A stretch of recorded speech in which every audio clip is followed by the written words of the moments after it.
Sa video na ito, dadalhin ko kayo sa isang nakakakilabot na kwento mula sa Mindanao, kung saan isang nilalang na tinatawag na kakain ang nagdulot ng takot sa mga tao. Ang nilalang na ito ay may mahahabang ngipin at matutulis na kuko, at tila hindi mapatay kahit na ilang beses nang sinubukang puksain. Sa kwento ng aking mga magulang, makikita natin kung paano nagsimula ang takot sa kanilang barangay at kung paano ito patuloy na bumabalik taon-taon. Alamin natin kung ano ang tunay na lihim sa likod ng misteryosong nilalang na ito at kung bakit tila hindi ito tuluyang nawawala. Antropologo po ako. Isa sa mga dahilan kung bakit napili ko ang kursong ito nung college ay dahil sa isang karanasan ng mga magulang ko sa probinsya namin. Sa Mindanao po kami nakatira. Hindi ko na lang sasabihin kung saang parte dahil hindi ko alam kung gusto ng mga kamag-anak ko na malaman ng iba ang tungkol sa karanasan nila. Tuwing Pasko ay may kwento ang mga magulang ko na hindi nawawala sa usapan. May isang nilalang daw na nagdulot ng takot sa mga tao doon sa amin. Ang tawag nila sa nilalang ay kakain. Ang sabi ng tatay ko, isang araw daw ay nagising na lang sila na patay ang mga alagang manok ng kapitbahay namin. Sobrang gulat daw ng mga tao, hindi nila maintindihan kung anong nangyari. Parang hindi nila alam kung matatakot ba sila o maguguluhan.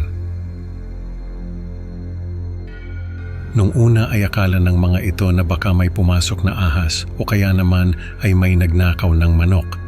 Pero napansin nila na wala naman kahit isang sugat ang mga manok. Ang tanging nakitang bakas ng karahasan ay yung mga kagat sa leeg ng mga manok.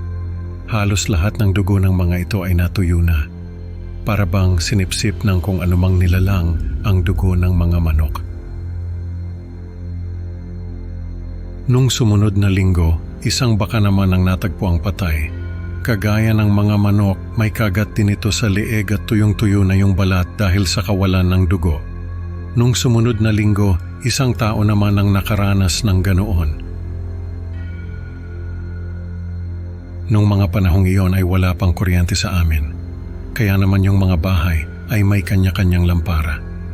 Yung biktima ay natagpuan sa gilid ng kalsada. Halos wala ng laman yung katawan niya dahil sa kakulangan ng dugo. Mula noon ay natakot nang lumabas ng gabi ang mga tao sa amin.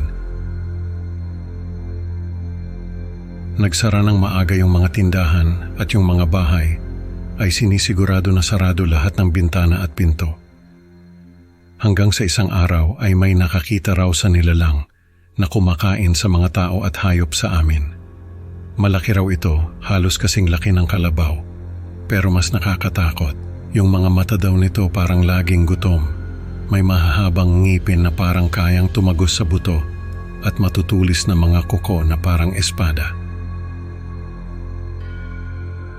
Ang sabi ng tatay ko ay nag-organisa ng isang grupo ang mga tao sa barangay namin para hulihin yung nilalang. Ang tawag nila sa nilalang ay kakain dahil sa mahahabang ngipin nito na ginagamit sa pagkagat sa leeg ng mga biktima. Ang sabi ng tatay ko ay napatay nila yung kakain, binuhusan daw nila ng gasolina at sinunog. Pero hindi doon nagtapos ang kwento. Dahil sa mga sumunod na taon ay may mga pagkakataon na bumabalik ang kakain. Ang sabi ng tatay ko ay hindi nila alam kung bakit bumabalik ito. Kaya naman, tuwing Pasko, laging may nagbabantay sa bawat sulok ng barangay namin. Parang laging may nakabuntot na takot sa kanila. Nung una kong marinig yung kwento na yon, ay hindi ako naniwala. Pero dahil sa pagiging antropologo, hindi ko mapigilan yung curiosity ko. Gusto ko talagang malaman kung ano ba talaga yung kakain. Parang may bumubulong sa akin na kailangan ko itong alamin. Na parang ito yung missing piece sa research ko. Sa isang Pasko ay nagdesisyon ako na bumalik sa amin at alamin yung tungkol sa kakain. May nakalkal ako sa baul ng mga magulang ko. May diary pala yung tatay ko. At dun niya isinulat yung mga nangyari sa kanila noon. Dun ko nalaman na hindi pala nila napatay yung kakain. Ang sabi ng tatay ko ay natagpuan nila yung lungga ng nilalang na iyon. isang butas sa ilalim ng isang malaking puno. Pinuhusan nila ng gasolina yung kakain at sinunog.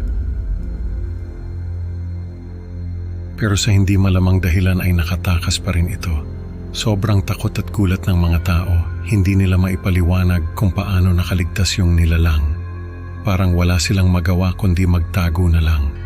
Sa huli ay pinasabog nila ng dinamita yung lungga ng kakain. Pero dahil sa mga sumunod na taon ay nagiging aktibo pa rin ito, ay napagtanto nila na hindi nila napatay yung nilalang na yon. Dahil sa kwento na iyon ay mas lalo akong naengganyo na magpatuloy sa aking pananaliksik. Sa kabutihang palad, may mga nakilala akong tao na may kwento rin tungkol sa kakain.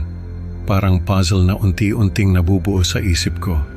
Hindi lang pala sa amin nangyayari ito, kundi pati sa ibang lugar. Parang may mas malaki pang misteryo na kailangan kong tuklasin.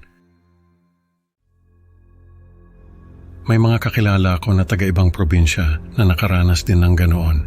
Naisip ko tuloy na baka hindi lang iisa ang kakain. Baka marami sila at nagkahalat sa iba't ibang lugar. O baka naman ay iisa lang talaga sila at naglalakbay sa iba't ibang lugar para makahanap ng mabibiktima.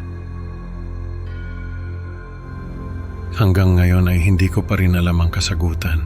Ang tanging alam ko lang ay may isang nilalang na hindi mapapatay ang patuloy na nagiging banta sa mga tao.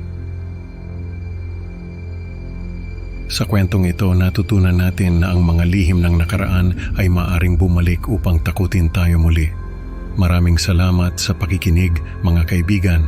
Huwag kalimutang mag-like at subscribe para sa mas marami pang nakakakilabot na kwento. Excited na akong makita kayo sa susunod na upload. Hanggang sa muli, mag-ingat sa dilim. Baka may kakain na nag-aabang.